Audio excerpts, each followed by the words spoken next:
ভাই পলাশ, আজকে কেমন মাছ ধরা হলো রে? হাঁড়িতে একবার উকি দিয়ে দেখ, হাঁড়িটা ভর্তি হলো। হ্যাঁ, না দাদা, এখনো ভর্তি হয়নি।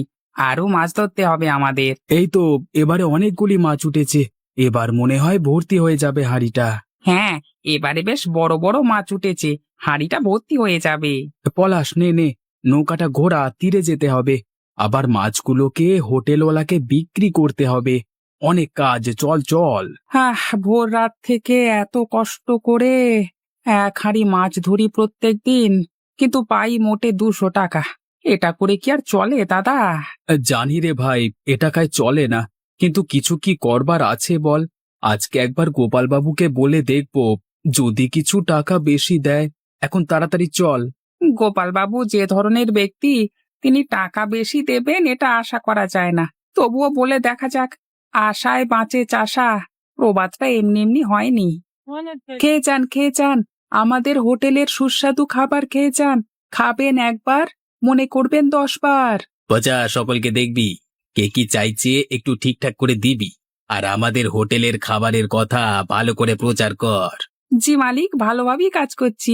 এতদিন থেকে কাজ করছি, আর কাজ ভালো হবে না? এটা আবার হয় নাকি? কথা না বলে কাজটা কর। দাদা, খাবার কত করে? কি খাবেন বলুন? মাছ ভাত, ডিম ভাত নাকি মাংস ভাত, কোনটা খাবেন? তা মাছ ভাত কত করে? বেশি না, মাত্র 150 টাকা। 150 টাকা এক প্লেট মাছ ভাত? এ তো অনেক দাম। তাহলে আপনি ডিম খেয়ে যান, এক প্লেট মোটে 100 টাকা। আপনারা তো দিনে দুপুরে ডাকাতি করছেন, এক প্লেট ডিম ভাত কি করে 100 টাকা হয়? দেখুন মশাই, খেতে হলে খান, না হলে এখান থেকে যান। শুধু শুধু তর্ক করবেন না। খেতে তো কিছু হবেই, ভীষণ ক্ষুধা লেগেছে। গ্রামে তো একটাই হোটেল, আর অন্য জায়গায় যাব কোথায়? এক প্লেট ডিম ভাতই দিয়ে যান। আচ্ছা আচ্ছা, দিচ্ছি। আপনি গিয়ে টেবিলে বসুন। আই পচা, বাবুকে এক প্লেট ডিম ভাত দে। এই নিন বাবু, আপনার খাবার, পেট পুড়ে খান। এ কি এত কম ভাত? এটুকু খেয়ে পেট ভরবে নাকি? সবাই কি একই রকম দেওয়া হয়? অন্য কেউ তো বলে না, শুধু আপনি বলছেন। গোপাল বাবু, একটু বাইরে আসবেন, মাছ নিয়ে এসেছি। মাছ নিয়ে এসেছো? কতগুলো মাছ আছে? প্রতিদিনের মতো আজও এক হাঁড়ি মাছ আছে। এই নাও তোমার 200 টাকা। গোপালবাবু, বলছিলাম যে কি বলছিলে বলো? বলছিলাম, এবার টাকাটা একটু বাড়ালে ভালো হতো না? এই তো দিনকাল, মাত্র 200 টাকায় সারাদিন কিভাবে চলবে? আবার আপনাকে আমরা এক হাঁড়ি মাছ দিচ্ছি। এর থেকে বেশি আমি দিতে পারবো না। দরকার হলে অন্য কোথাও বিক্রি করে দিও। নিয়ে যাও তোমার মাছ, আমার টাকা ফেরত দাও। আপনি না নিলে কে আর নেবে বলুন? আপনি রেখে দিন, আমরা এই টাকাতেই সন্তুষ্ট থাকবো। ভাই চল না, হোটেলে খেয়ে আসি, ভীষণ ক্ষুধা লেগেছে। আমাদের গ্রামে তো এই একটাই হোটেল, আর ওখানে যাওয়ার মতো সামর্থ্য আমাদের নেই। আমার দিনে রোজগার হয়েছে 100 টাকা, আর ওই হোটেলে খাবার শুরু হয় 100 টাকা থেকেই। এবার বল, আমি সংসার চালাবো না ক্ষুধা মেটাবো? ঠিকই বলেছিস রে, গ্রামে শুধুমাত্র একটি হোটেল, তাই জন্যই ওদের হোটেলটি চলে, না হলে এত ভালো চলতো না।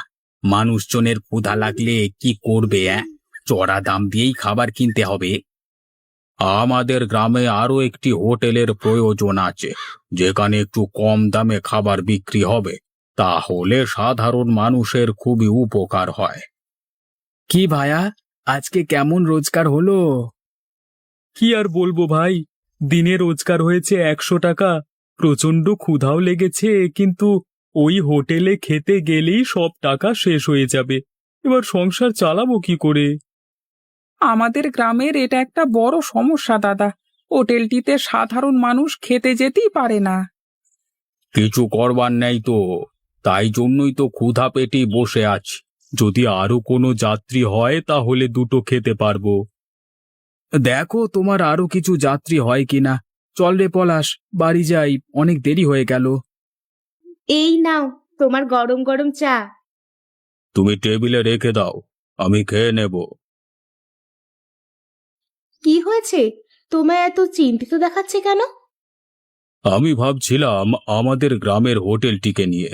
এত চড়া দামে খাবার বিক্রি করে যে সাধারণ মানুষ খেতে পারে না। ওটা নিয়েই চিন্তায় আছি। গ্রামবাসীরা আমাকে বলেছে কিছু একটা উপায় বের করতে। এর জন্য অত চিন্তা করার কি আছে? গ্রামে আরো একটা হোটেল খুলে দাও, তাহলেই সব ঝামেলা মিটে যাবে। সেখানে তুমি কম দামি খাবার দিও, গরিব দুঃখীরা দুমুঠ খেতে পারবে। হ্যাঁ গিন্নি, এই পরিকল্পনাটা তো আমার মাথাতেই আসেনি। আচ্ছা তুমি যাও, আমি ভেবে দেখব এখন। অত চিন্তিত হলে কোনোদিন কোনো পরিকল্পনা মাথায় আসবে না।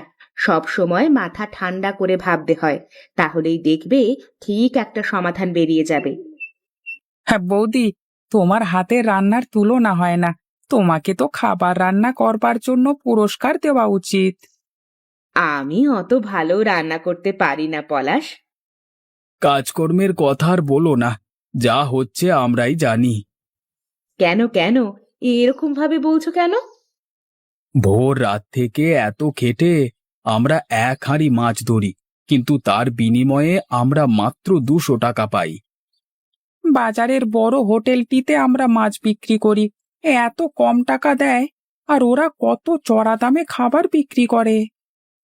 আমাদের থেকে এক হাঁড়ি মাছ কিনবে মাত্র 200 টাকায়, কিন্তু এক প্লেট মাছ ভাত বিক্রি করবে 150 টাকায়। আর টাকা বাড়ানোর কথা বললেই বলবে তোমাদের থেকে মাছ কিনবো না। এটা তো তোমাদের সাথে অন্যায় হচ্ছে। মাছের প্রাপ্য টাকা তোমাদেরকে দিচ্ছে না। কিছু একটা করতে হবে, যাতে আমাদেরও ভালো হয় এবং গ্রামবাসীরাও খুশি থাকে। বৌদি, আমরা কি করতে পারি যাতে গ্রামবাসীদেরও ভালো হয় এবং আমাদেরও হয়? আমি বলছিলাম, আমরা একটা মাছের হোটেল খুলবো। বাজারে যেতে হবে না, বাড়ির মধ্যেই খুলবো। বাড়ির সামনে তো অত বড় জায়গাটা পড়ে আছে। পরিকল্পনাটা বেশ ভালো। তোমাদের হোটেলের রান্না আমি বাড়িতে বসে করে দিতে পারবো। ভাই পলাশ, এবার থেকে তাহলে তোকে একাই মাছ ধরতে যেতে হবে রে। আমি আর তোর বৌদি দুজন মিলে হোটেলের কাজকর্ম করব, আর তুই সকালে মাছ ধরতে যাবি। জি দাদা, কেন যাব না? সকালে মাছ ধরে আমি বাড়িতে নিয়ে চলে আসব, তা রান্না করে আবার আমরাই বিক্রি করব। বেশ লাভবান হওয়া যাবে। না পলাশ, লাভবান হওয়ার দিকটা দেখলে হবে না। আমাদের গ্রামবাসীদের কথা ভাবতে হবে। ওই হোটেল কত চড়া দামে খাবার বিক্রি করে, আমরা গ্রামবাসীকে মাছ ভাত খাওয়াবো মাত্র 50 টাকায়। আচ্ছা, আমি একবার জমিদার বাবুর সাথে কথা বলবো। ওনার অনুমতি নিতে হবে। ওনার অনুমতি ছাড়া আমাদের গ্রামে কিছুই হয় না, জানো তো। তাই বিকেলবেলায় যাব একবার কথা বলতে। আমিও যাব তাহলে। তোকে যেতে হবে না, আশা করছি জমিদার বাবু অনুমতি দিয়ে দেবেন। সমাজ সেবামূলক কাজ তো। তুই আর তোর বৌদি মিলে বিকেলে বাড়ির সামনে একটু ছাউনি করিস, মানুষদের খাওয়ানোর জন্য। আচ্ছা দাদা, তাই হবে। জমিদার বাবু, ভেতরে আসতে পারি? আরে নবীন যে, এসো এসো, ভেতরে এসো। বলো কি দরকার তোমার?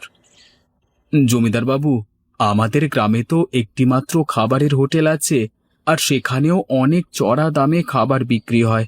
আমি ভাবছিলাম আমরা একটা খাবার হোটেল তৈরি করব, মাছ ভাত বিক্রি করব।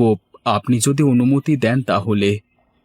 তোমার পরিকল্পনা আমার ভালো লেগেছে, তবে একটা শর্ত আছে। খাবারের দাম কিন্তু অল্পের মধ্যে রাখতে হবে। হ্যাঁ জমিদার বাবু, আপনি চিন্তা করবেন না। আমরা মানুষকে মাছ ভাত খাওয়াবো মাত্র 50 টাকায়। তাহলে আমার কোনো আপত্তি নেই। তুমি গরিব দুঃখীদের জন্য কাজ করবে, তাতে আবার আপত্তি কি আছে? একটা আবদার আছে জমিদার বাবু, অভয় দিলে বলতে পারি। হ্যাঁ বলো না, তোমার কি আবদার? আমি চাই কালকে থেকেই আমাদের মাছ ভাতের হোটেলটা শুরু হোক, আর প্রথম দিন আমি সকল গ্রামবাসীকে বিনামূল্যে খাবার খাওয়াতে চাই। এই কথাটা আপনি একটু প্রচার করে দিলে ভালো হয়। এ তো নেহাত ভালো খবর। আমি আজকে সন্ধ্যাতেই বাজারে প্রচার করিয়ে দেব, তুমি চিন্তা করো না। বাড়ি যাও। ধন্যবাদ জমিদার মশাই। শুনুন শুনুন শুনুন, একটি বিশেষ খবর। কালকে থেকেই আমাদের গ্রামে চালু হচ্ছে একটি নতুন মাছ ভাতের হোটেল। স্থান হলো নবীন জেলের বাড়ি। কালকে হোটেল উদ্বোধন, তাই জন্য সকল গ্রামবাসীকে বিনামূল্যে পেট ভরে মাছ ভাত খাওয়ানো হবে। এমন সময় মাছ ভাতের দাম রাখা হয়েছে মাত্র 50 টাকা। পচা, এবার তো আমাদের পথে বসতে হবে রে। আমাদের হোটেলে তো আর কেউ আসবে না। হ্যাঁ বাবু, কম দাম যেখানে দেবে মানুষ তো সেখানেই যাবে। ওই নবীন জেলে আবার প্রথম দিন ভোজ দিচ্ছে, এই কারণে সকল মানুষ ওর হোটেলকেই ভালোবাসবে। ও নবীন, তোমার হোটেলের মাছ ভাতের না কোনো তুলনা হয় না। হ্যাঁ, ঠিক বলেছ। চমৎকার স্বাদ এই মাছ ভাতের। হোটেল উদ্বোধনীতে এরকম মহাভোজ কেউ দেয় না। আবার এখানকার খাবারের দামও অনেক কম। এই হোটেল বাজারের অন্য হোটেলের মতো নয়, সকলের জন্য স্থান আছে এই হোটেলে। জমিদার মশাই, আমি আপনার কাছে করজোড়ে অনুরোধ করছি, আমায় কোনো একটা কাজ দিন। হোটেলটা যে বন্ধ হয়ে গেল, আমি যে ধনে প্রাণে শেষ হয়ে গেলাম জমিদার মশাই। কর্তাবাবু, আমাদের একটু সাহায্য করুন না। আমি তোমাদের অনেকবার বলেছি তোমার হোটেলের খাবারের দাম কমাও, কিন্তু তুমি শোনোনি, তাই আমারও আর কিছু করবার নেই।